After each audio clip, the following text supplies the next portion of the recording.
Hi, everybody. Welcome to a packed house. Thank you for your patience with the chairs. There's a couple more coming if anybody else is going to be here. We should have about 5 or 10 more chairs coming up. And before we get started, we have 2 changes to the program. Instead of the entire cast reading the intro, Emma will be reading it, and Simmer will be reading the bra instead of the one that's listed for her. So, sorry we're late, but here we go.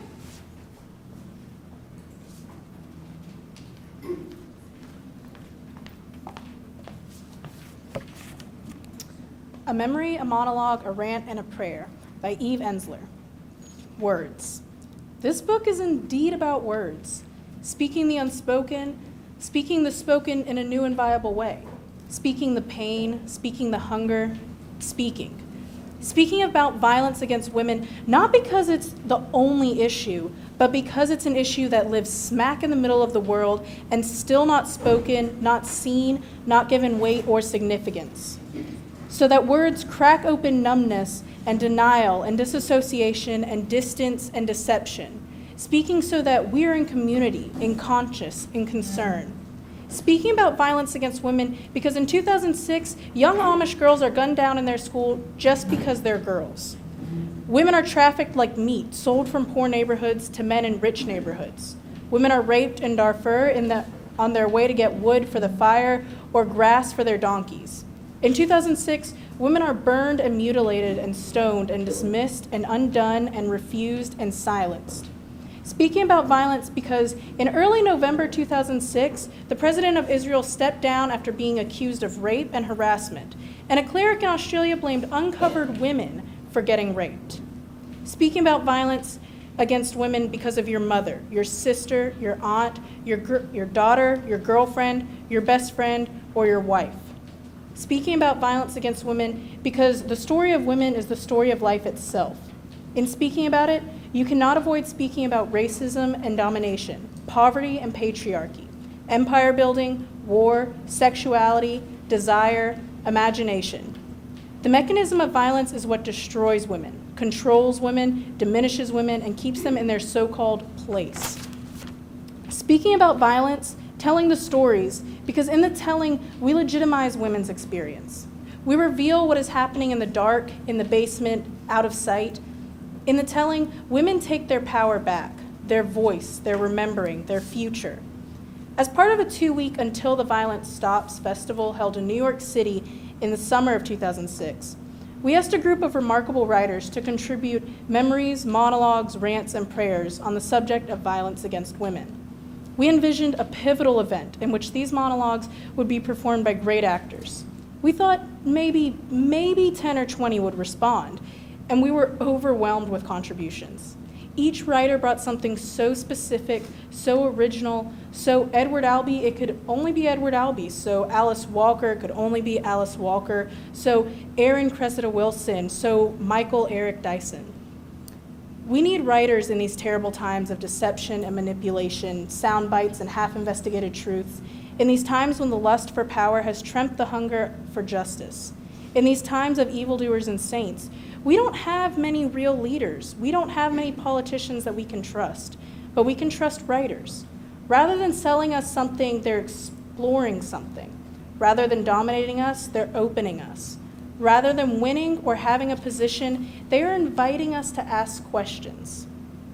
We need each and every writer, each and every artist to tell the truth the way she or he sees it, in the way it comes through her or him. Some of the work in this book is funny, some mysterious, some very difficult, some devastating. All of it's new. The first time it was performed was at the festival before 2,000 people. It was thrilling. The writers in this book receive no payment for this work other than deep satisfaction that comes from serving the higher good. The proceeds and writers' royalties from the sale of A Memory, a Monologue, a Rant, and a Prayer will benefit V-Day. To find out more about V-Day, you can visit vday.org. I thank these great playwrights, poets, journalists, visionaries for the gift of this book, and I thank you, the reader or the listener, for taking this journey.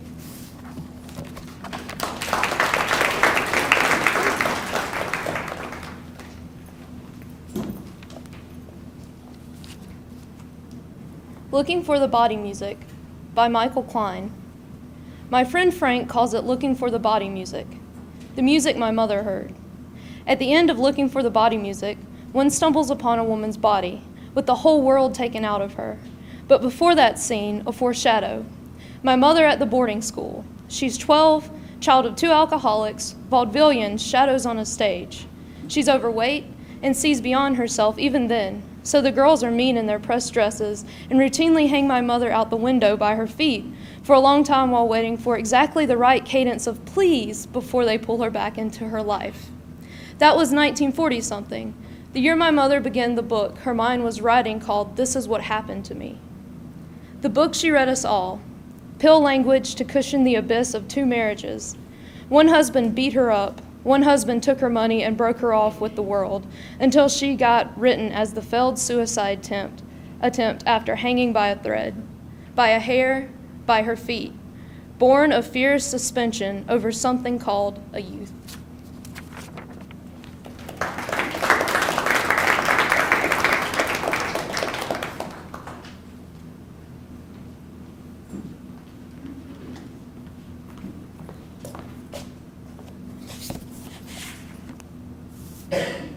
My House is Wallpapered with Flies by Carol Gilligan. Mommy! Mommy! Mommy! Mommy! I'm in my room. No, you come here. I did ask nicely. She's not going to come. Maybe because she's mad at me about that dress with the polka dots. She said, well, what do you think of it?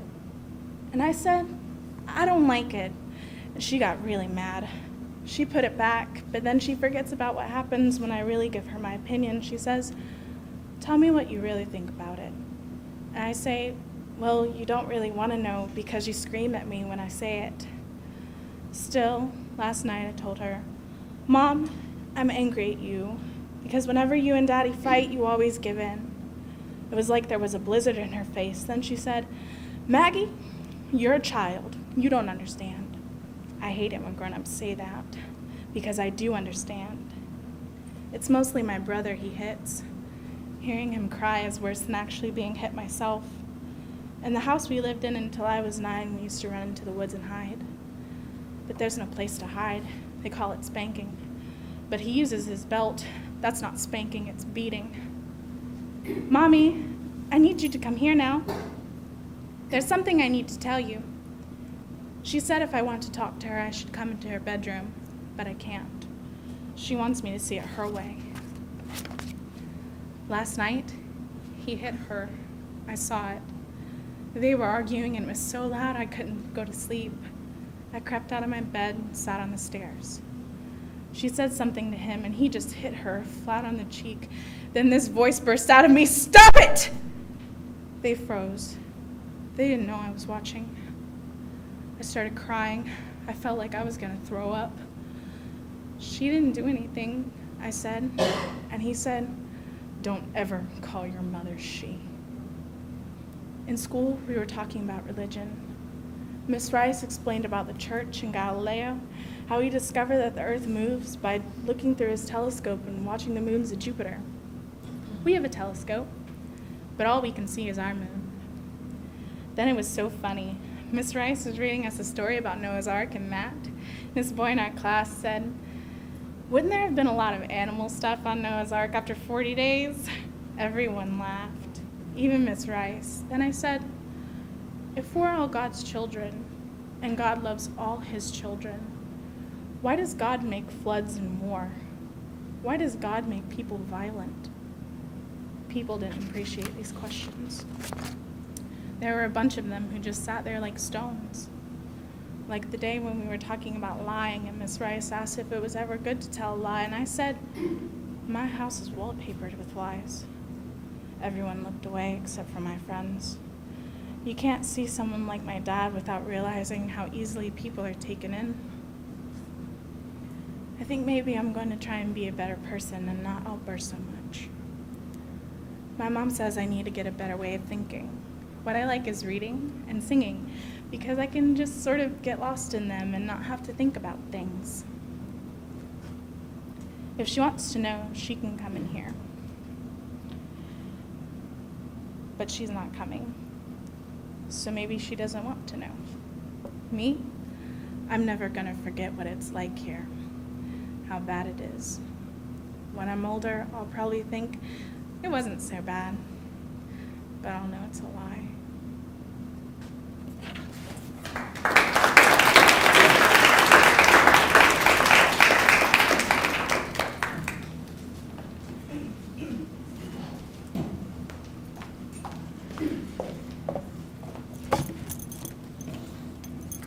Maurice by Kathina Jimmy.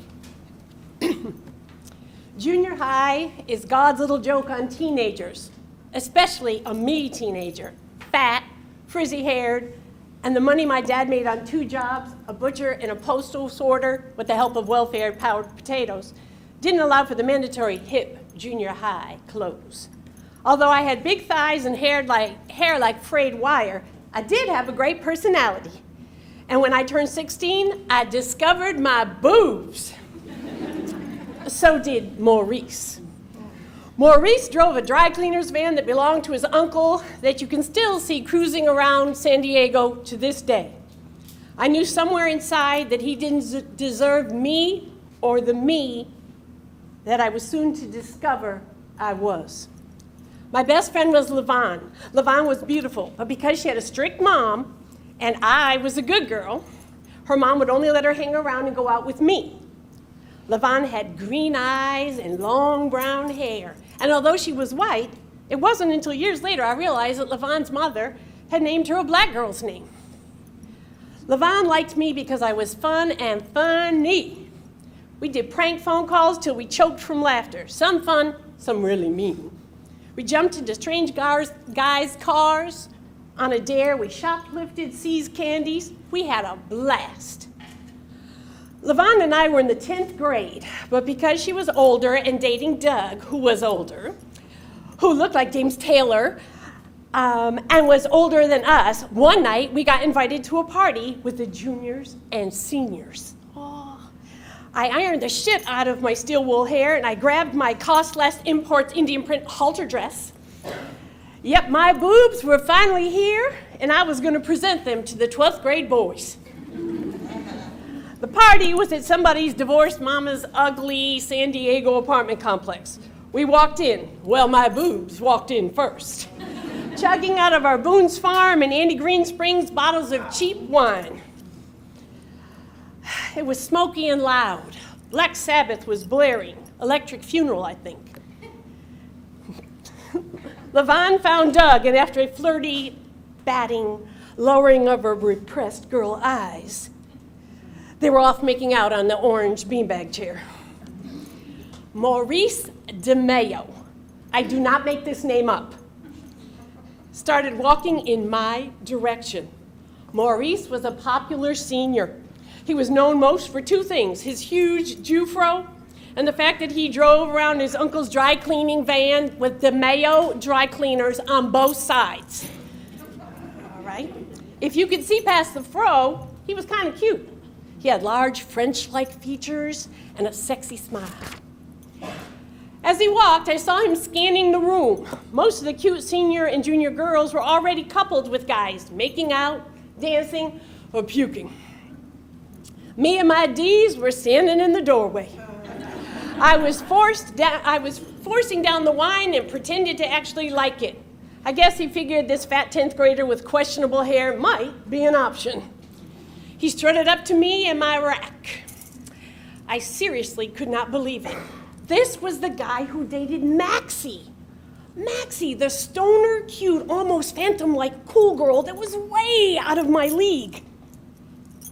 Maurice and I talked for a moment. It was almost hilarious. He did that thing where he started out talking to my eyes, and then, as time went on, he was talking to my boobs. All right, you know how that is. Okay, all right, he was talking to my boobs. And then he finished the sentence and said, he finished staring at my boobs, and said, "Let's go for a ride." "In the van?" I said. "Yep." I got in despite the fact that I had to do an embarrassing hike up with both hands to get my short legs into the seat. I masked it with a high-pitched, "Wow, this is cool," to cover up the grunt that helped haul my ass up into the van. He pushed in an 8-track of Three Dog Night. One is the loneliest number that you'll ever do. All right. Some of you were there. Okay. We started driving and talking. I thought, wow, he is actually talking and listening to me. Then we pulled into a driveway that led to an empty parking lot of the Kmart on El Cajon Boulevard. He had his hands on my thigh, tapping out the rhythm of the song. He turned off the engine and lunged in to kiss me. I could not believe we were making out. He was smashing my mouth and jabbing his tongue in. It was weird, but all I could think about was getting back to that party and telling Levon, I made out with Maurice DeMayo. All right, he kept wet kissing and he lifted his whole body and put it right on top of mine. He was hugging and pushing me and groping at my breasts, which were now way free of my halter. He felt sweaty and hot and smelled like brass monkey. I kind of enjoyed the kissing and boob stuff, but now his whole body was on top of mine. Hard. I was squashed in the passenger seat and I couldn't even kiss anymore. I was trying to find an empty airspace to breathe. He was heavy, humping on me, and he started to lift my dress up. Then in a flash, it came to me. This was it. This was it. I was going to lose my virginity in a cleaner's van in the parking lot of Kmart to a guy whose hair was bigger than his head and who probably didn't even know my name. Stop, I said. I don't want to do this. Stop. No, he said. Stop, I said. It's too late, he screamed at me. I will never forget that phrase. It's too late. I didn't know. Was I unaware? Did boys have some physical limit that made it impossible for them to stop? Was I going to break something in his insides, a muscle that once they started humping and kissing a slutty fat girl, they couldn't possibly stop without being paralyzed? It's too late. He shoved his levied crotch on top of my underwear. No, I said. And in a moment of brilliant clarity, I reached over and grabbed the handle on my side of the van door. Maurice just dropped, fell out, and smashed onto the cement parking lot floor and rolled. He didn't say a word to me the whole ride back and dropped me off at the party. I reached again for the van door handle, my savior, and got out. I went in, got Levon a tab and a bag of barbecued Lay's potato chips, and walked home.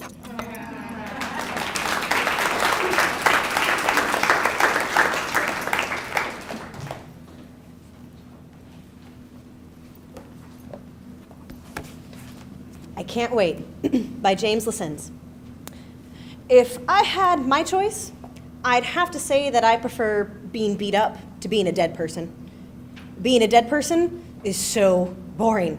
You just lie there, sometimes for hours. You are not a priority. They get to you when they get to you, unless, of course, you have a major role. I've never had a major role, not yet, anyway. In fact, I seem to be getting a reputation for being a random dead person. I've been dead on 3 different TV shows, including 6 Feet Under. My agent told me that the producers have been very impressed by how long I'm able to hold my breath, how still I can be while the principals discuss the details of my death or whatever, and how I never complain, even when I have to lie, scantily clad, on the pavement. I've played a dead prostitute a number of times. You'd be surprised how many dead prostitutes there are in my business. I did once play a living prostitute on an ongoing cable TV series, but I was strictly background. I was what they call atmosphere. I wore uncomfortable shoes, as prostitutes do, and I was filmed leaning against a well-lit wall the whole time. I decided that my name was Sharon Lafferty, and I hadn't come to prostitution easily. It had been a difficult decision for me because I was basically a good girl who got desperate and needed the money. I didn't enjoy the sex, I wasn't into drugs, but I did have a weakness for really nice clothes. It was how I justified my life as a sex worker. I told the wardrobe people about this aspect of my backstory. I thought it would help them be more creative with my costuming and, maybe get me better shoes. But the head wardrobe woman handed me a vinyl skirt and a pair of Payless boots and said, "Yeah, well, think of me as your pimp who's got other ideas about your look."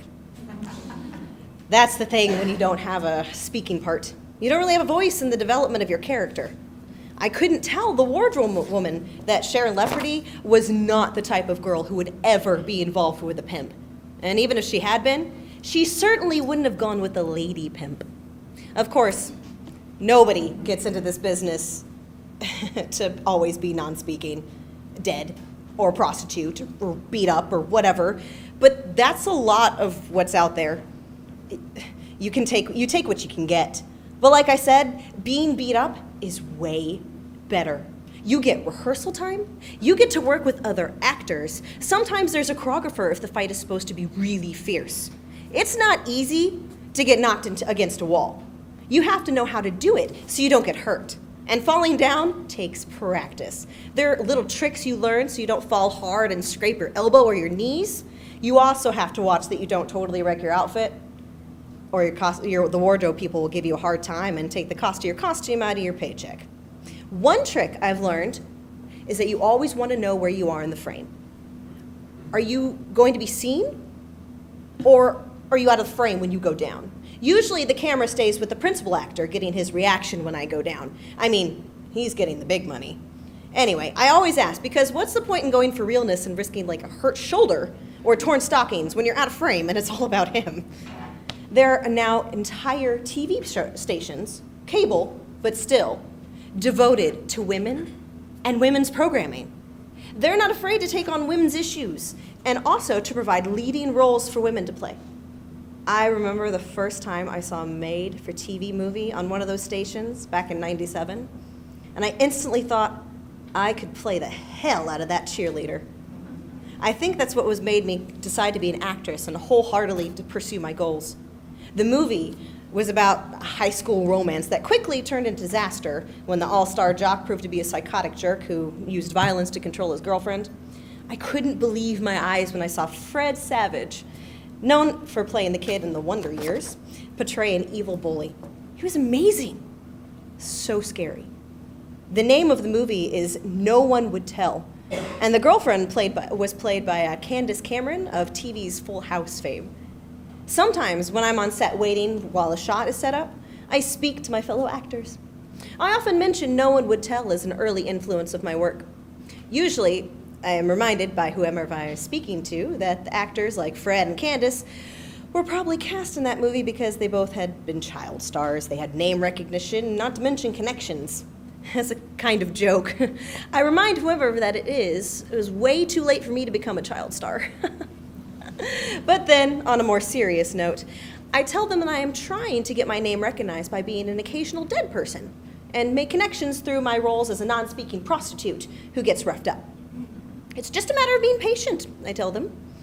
It's hard not to get discouraged in a business like mine, especially when I turn on the TV and see Nicolette Sheridan playing a woman who has just received eye transplants to restore her vision and is acting up a storm while being bombarded with images of the last moment of her donor's life. It's Deadly Visions, 2004. Or see Jamie Luner of Melrose Place fame playing a blind lawyer who gets raped by a guy who then escapes from jail, vowing to kill her. Blind Injustice, 2005. When that happens, I get totally down to the dumps about the state of my career, and I have to face the fact that I might not be getting the breaks because basically, I'm nobody. But I'm not giving up. I'm going to keep going. What I'm really hoping for is a plum part as a forensic investigator on one of those ongoing series for network TV. That's my dream. But I don't want to be just the kind of forensic investigator who wears a lab coat and glasses and puzzles over a corpse laid out in an antiseptic environment. I want to be the kind who gets to wear low-cut blouses that are tailored to the body, flank-hugging slacks, and tousled hair while she investigates a dead body at the scene of a crime. Instead of being the dead body at the scene of the crime, or the nameless corpse with a tag on my toe, I want at the very least to portray complex human emotions on screen and have my own trailer. This business is full of opportunities for an actress who knows how to play the hell out of a living person with the speaking part. I know they're out there for me to sink my teeth into. I can't wait.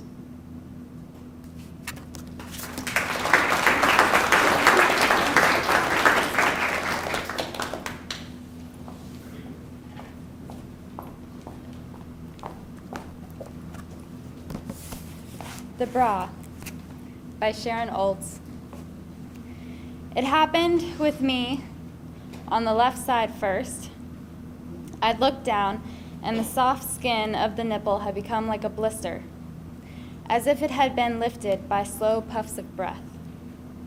From underneath, it took weeks, months, a year, and those white harnesses like contagion masks for conjoined twins. If you saw a strap showing on someone you knew well enough, you could whisper in her ear, "It's snowing up north." There were bowers to walk through home from school, trellis arches like above-ground tunnels, froths of leaves, that spring, no one was in them, except sometimes a glimpse of police. They found her body in the summer, a girl in our class, missing since winter. In the paper they printed the word in French, brasier. I felt a little glad she had still been wearing it. As if a covering of any kind could be a hopeless dignity, but now they are saying that her bra was buried in the basement of his house, where she was pulled down into the cocktails and torture in Iraq. With dust in my nose and liquor down my throat, I acted macho with the boys, showing off. They think it's hot when I say dyke. Ironic that I should lose my digits too. And now I simply wonder how to mend the seam of an armpit or how to stitch and embroider new limbs onto military ribbons and purple hearts. But mainly I find myself worried, wondering how to carry a baby without hands. Do you pick her up by the scruff of the neck with your teeth, then lick her diapers on? Do you feed her like a baby bird and learn to drink tea with your toes? Do you swallow bonbons sent by the media frenzy and let male nurses drop them into your mouth while getting invitations to participate in the Special Olympics? When an Iraqi holds up her hand, it means, hello, a greeting. My partner took it to say, stop, a threat, and shot her dead. Her whole family, 5 bullets into them, and one of them was mine. A trigger pulled by my fingers from the hand that was blown off 3 days later, a landmine. And President Bush calls me a hero. Sometimes I feel like my body parts are up for grabs, because if my arms hadn't come off but my tongue had been sliced out, what would I have done? I guess I would have turned my story into a song and sung it with my pussy on President Bush's front lawn. And then I'd have held a die-in on the final verse. If my feet had been burned, I'd have walked on my hands and blown smoke signals in the shape of peace signs. If my womb had been cut out, I'd have shocked him with my agitprop ways and made love to him with my eyes. If my eyes had been gouged out, I'd have put my stars in my sockets and become the universe. And my ears, if they had been taken as trophies, if he had taken them instead of my arms, I'd start a silent protest. I'd hold your hand and his hand, and her hand and their hands, with my hands. I'd hold up my hand for you, a hello, a greeting, not a threat. And I would not let go, because they cannot and will not and are not ever allowed to break the bond between hands and protest.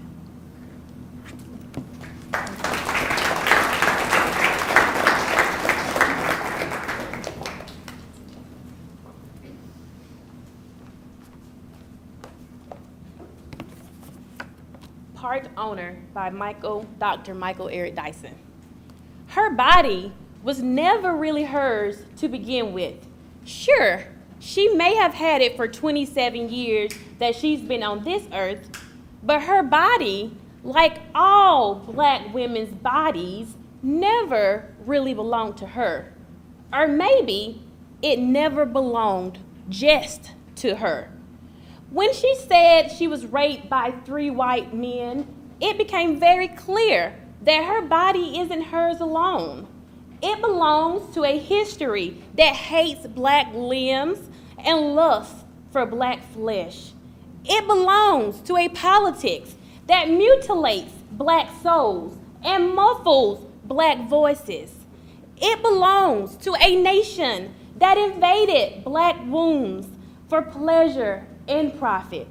Her body belongs to a nation that said black folk had no rights, that white folk were bound to respect. It belongs to a religion that said God saved African savages from their heathen homeland.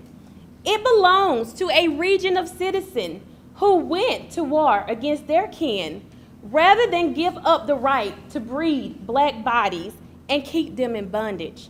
Her body belongs to every white man who wants it and who knows that a black woman could never be raped because she always wants it. After all, she is a willing prisoner of her carnal urges.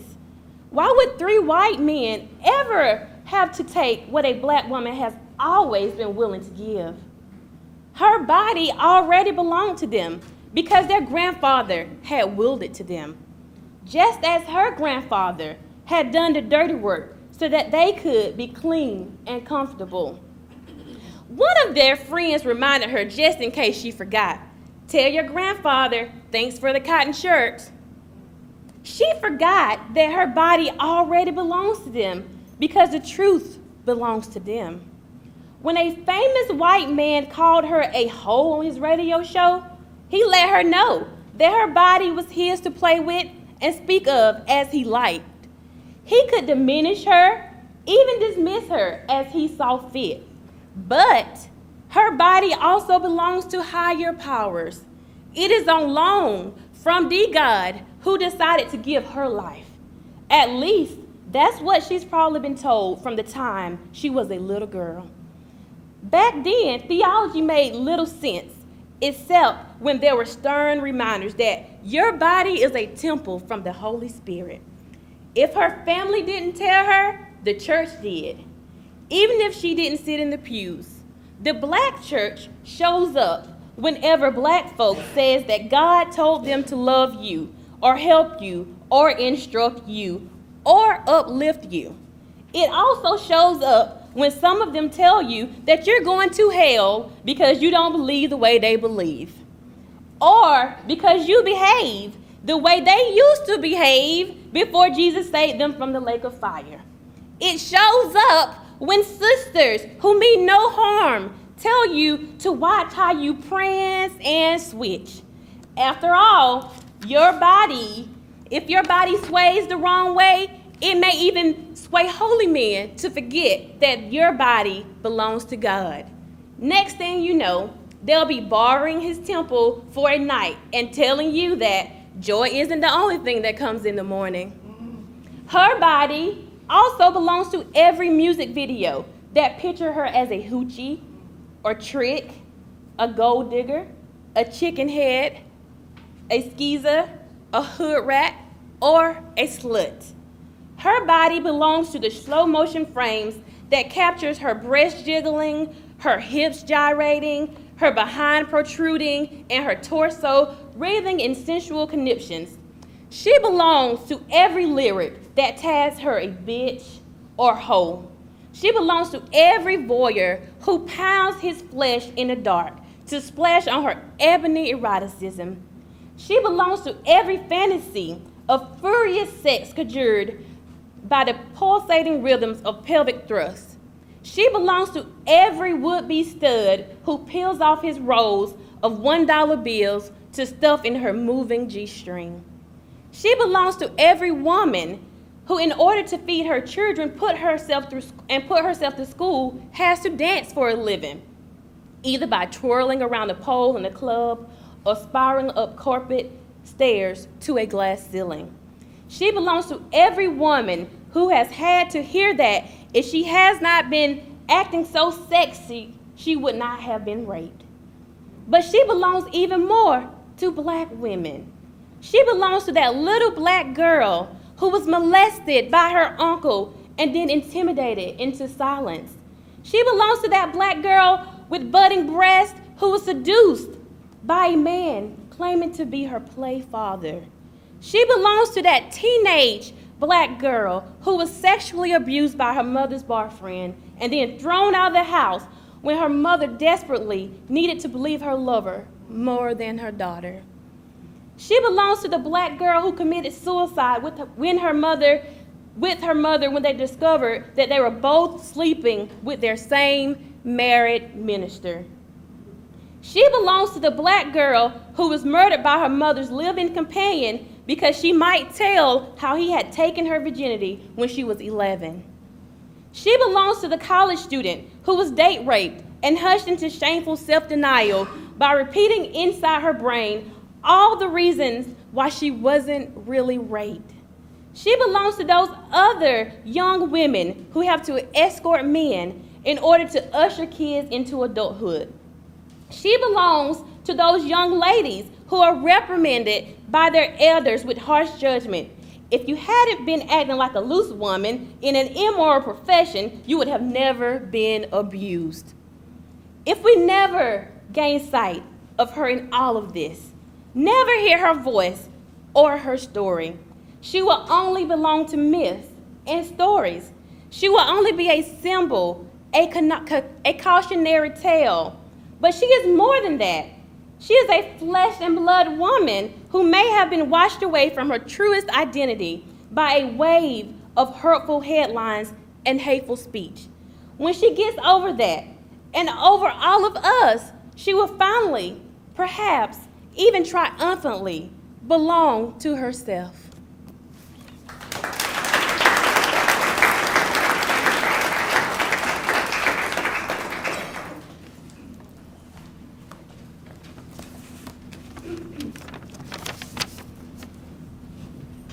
Connect, A Web of Words by Robin Morgan.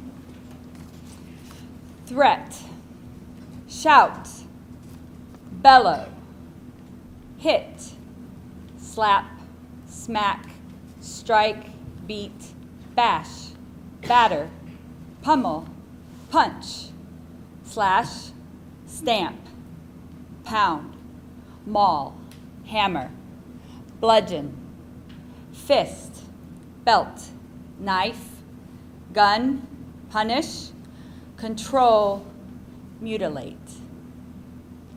Blood, ambulance, sorry, drunk, welt, swollen, scar, lies. Made me do it, deserved it. Her own fault, taught a lesson, shame. Neighbors, secret, whimper, fear, skulk, shuffle, wince, tremble, shudder, shake, cower, cringe, flinch, crawl, listen, wait, whisper, bruise, bandage. Guilt, bumped into a door. He didn't mean. Shatter, wound, fracture, rupture, harassment, provoked it, stalked, stalking, invited it, restraining order, funeral. Scream, stranger rape, acquaintance rape, date rape, marital rape, child rape, asked for it, wanted it, entitlement, masculine, selflessness, feminine, disgust, bitch, cunt, slit, hoe, witch, hag, illiteracy, purda, sati, clitorindectomy, infibulation, stoning, terror, burqa, chador, forced shrouding, pornography, forced exposure, sex traffic. Hunger, child bride, kidnapped bride, mail order bride, bride burnings, harem, forced marriage, child marriage, slavery.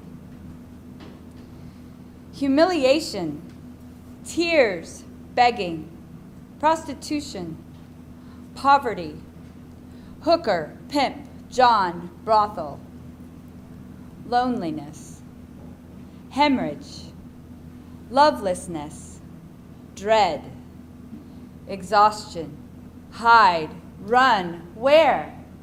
Duty, family, minister, priest, rabbi, mullah, trapped.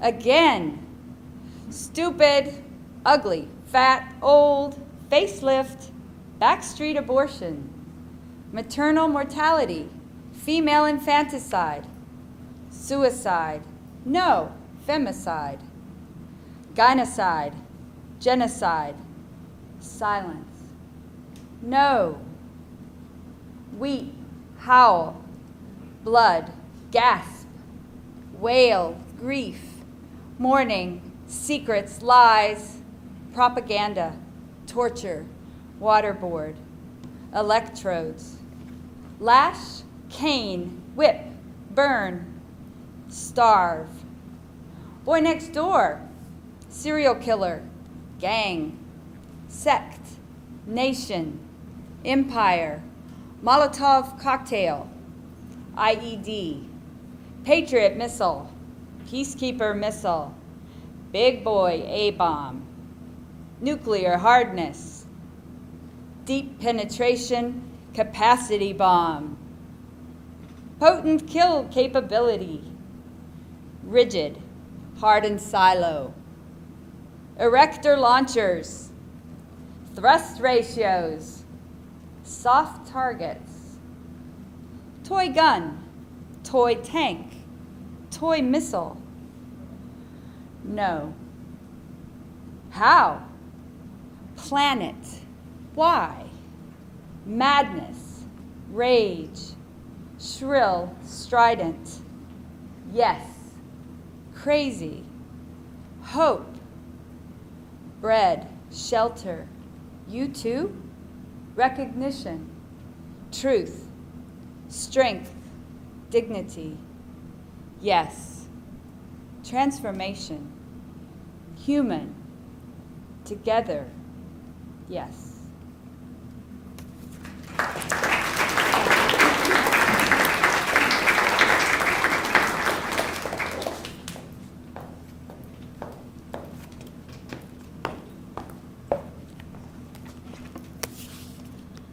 Far Is Back by Eve Ensler. I wanted to be funny. I wanted to be a funny, laughing, invited to the party person. I wanted to be a little flirty, maybe a little naughty, a little fab, mysterious, chic. I wanted to be fun, telling wild, crazy stories, jumping in the pool naked at midnight, wearing that sexy push-up bra, driving the convertible fast down the highway in a rainstorm.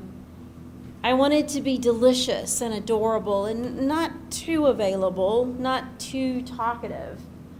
I would have settled for a little dry, even, or sarcastic. Dry people get invited to the party. Dry nihilists who are permanently unhappy, permanently in despair, bleak. They are there in their very expensive, torn, shredded black clothing, surrounded by groups of beautiful people with their fabulous, torn, shredded haircuts that look just like they just survived something awful. You know, that private jet ride where they ran out of Merlot.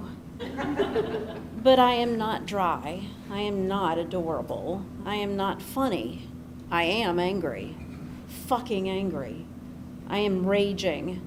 I do not get invited to parties. Well, not anymore. I did at the beginning. I had a certain charm, a certain flair.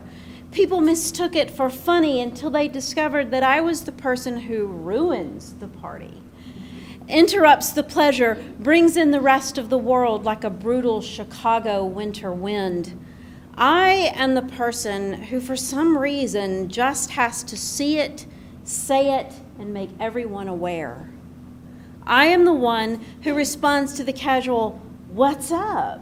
with, "Well, I just got back from Afghanistan, downtown Kandahar, where the Taliban is back."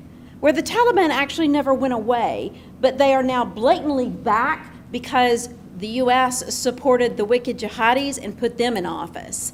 The jihadis who raped and pillaged and murdered, and instead of being brought to justice, were brought to power by the U.S. And now there is so much corruption and so much violence that the Taliban looks good. I am that person who doesn't stop there, who has to go on because being at the party makes me even angrier. I somehow forgot until that moment that the rest of the world went to the party. They were laughing, drinking, flirting, enjoying. They weren't undone or depressed by the wicked things going on. No, the person asking me, "What's up?" didn't really expect an answer. Didn't even particularly want an answer. Was just asking the question, a stupid party question, because that's what people do at parties. They don't listen. They don't give a shit. No, that's why they are at the party. That's why their whole life is a fucking party. Their whole life is directed toward getting invited to the party, dressing for the party, getting drunk or late or into the party mood. And there I am ruining everything. What's up? What's fucking up? Don't you read the news? The Amish girls shot down in the school because they were there, because they were girls. Or the girls in the refugee camps in Darfur going to get grass for their donkeys or wood for the fire who get grabbed, who get raped and can't find their way back.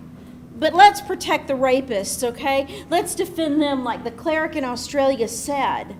They are being given too hard a time, a terrible sentence when it's really the woman's fault. She brought it on herself. They brought it on themselves by not wearing a headscarf. They were open meat. If she had just stayed in her home, in her hijab, there wouldn't have been a problem. The cleric saying this in 2006. If they had just stayed at home. If they had stayed at home, hadn't gone out, hadn't opened my mouth. I wasn't even invited to this party. A friend was invited and took me because she couldn't find anyone else. It wasn't a direct invitation, a primary invitation from the source to me, and I am ruining the party, embarrassing my friend. I shouldn't have gone out of the house. There were too many bad things happening. Maybe it was hearing the woman at the party with the big stuffed thing around her neck say, "Isn't it fabulous? Fur is back." Fur is back? Isn't it fabulous? Mutilation is back. Murder is back. Mink is back. Mink always makes me think about women. Not just that women wear minks, but that there is something about how women are raised to serve. Raised for slaughter. Something about being so beautiful, so soft and warm, that people have to wear you, have to wrap you around their neck or rape you from behind or shoot you in the head or mangle or beat or starve you. Fur is back. Fur is back. Isn't it fabulous? Fur is back. So it turns out is rape. Rape is back. The Taliban is back. OJ is back. Fur is back, back. But when did any of this go away? It never went away. It just gets ignored and buried and accepted by people at parties. By the people who cannot stop partying, who think that life is one big party. Which it is for them because they have everything. Because they are wealthy and privileged and perfect and partying. Stop it, please stop. Women are dying. Women have their labias ripped off in their Congo, their faces melted off in Pakistan. They are bought as children in Atlanta. Stop, please. Doesn't it matter to you? Don't their lives matter? I am screaming. I am on the floor, on the wall-to-wall plush carpet near the buffet table with its goat cheese quesadillas and grilled shrimp and chocolate martinis. I am on the floor screaming, "Stop it! Stop it! Stop! Can't you just stop for one moment? Stop your lives. Stop your quest for pleasure. Stop your partying." A crowd is now looking at me. A crowd of fabulous partygoers who won't look directly at me because they're scared they might catch what I have. Fabulous partygoers going on as I'm being handcuffed, dragged, and removed from the party. I don't move. I can't move. I lie there on the street against the building and I open my eyes. I am looking up, straight up. I don't remember seeing stars before in the city. There's so many of them, and they aren't particularly sparkly. I don't know if they are even real. They are so far away, and they are right next to me. I am lying there, and my eyes are open. I am not funny, and my friend's silk shirt is torn, but I can see what is in front of me. I can see the stars.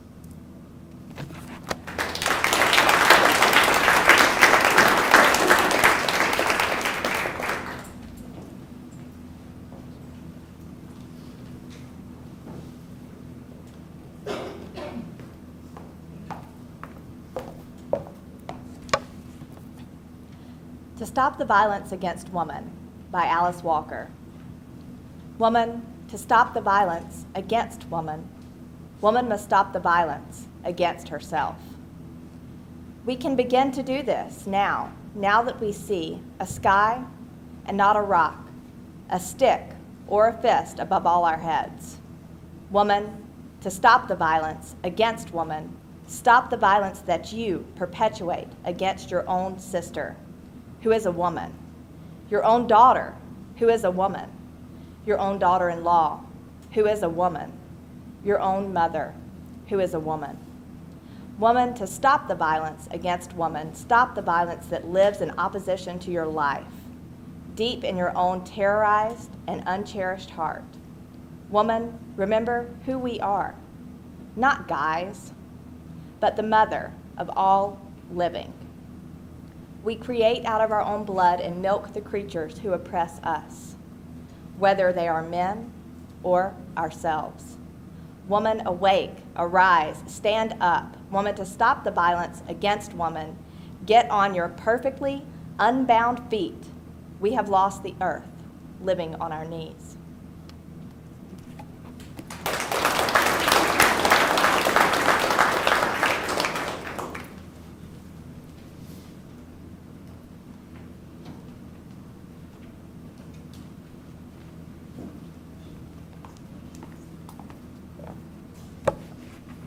My Revolution Begins in the Body by Ensler. My revolution begins in the body. It isn't waiting anymore. My revolution does not need approval or permission. It happens because it has to happen in each neighborhood, village, city, or town. At gatherings of tribes, fellow students, women at the market, on the bus. It may be gradual and soft. It may be spontaneous and loud. It may be happening already. It may be found in your closet, your drawers, your gut, your legs, your multiplying cells, in the naked mouth of taut nipples and overflowing breasts. My revolution is swelling from the insatiable drumming between my legs. My revolution is willing to die for this. My revolution is ready to live big. My revolution is overthrowing the state of mind called patriarchy. My revolution will not be choreographed, although it begins with a few familiar steps. My revolution is not violent, but it does not shy away from the dangerous edges where fierce displays of resistance tumble into something new. My revolution is in this body, in these hips atrophied by misogyny, in this jaw wired mute by hunger and atrocity. My revolution is connection, not consumption, passion, not profit, orgasm, not ownership. My revolution is of the earth and will come from her, for her, because of her.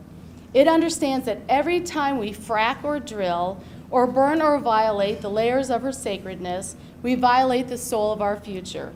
My revolution is not ashamed to press my body down on her mud floor in front of banyan, cypress, pine, callion, oak, chestnut, mulberry, redwood, sycamore trees. To bow shamelessly to shocking yellow birds and rose blue setting skies, heart-exploding purple bougainvilleas and aqua sea. My revolution gladly kisses the feet of mothers and nurses and servers and cleaners and nannies and healers and all who are life and give life. My revolution is on its knees, on my knees to every holy thing, and to those who carry empire-made burdens in and on their heads and backs and hearts. My revolution demands abandon, expects the original, relies on troublemakers, anarchists, poets, shamans, seers, sexual explorers, tricksters, mystic travelers, tightrope walkers, and those who go too far and feel too much. My revolution shows up unexpectedly. It's not naive, but believes in miracles, cannot be categorized, targeted, branded, or even located, offers prophecy, not prescription, is determined by mystery and ecstatic joy, requires listening, is not centralized, though we all know where we're going. It happens in stages and all at once. It happens where you live and everywhere. It understands that divisions are diversions. It requires sitting still and staring deep into my eyes. Go ahead, love.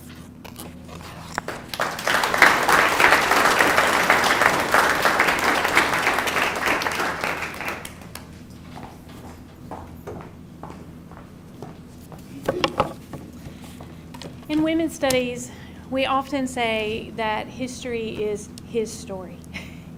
And that's one of the reasons why, to me, this is one of the most important events that the Women, Gender, and Sexuality Studies program sponsors. It's an opportunity for you all to hear her stories.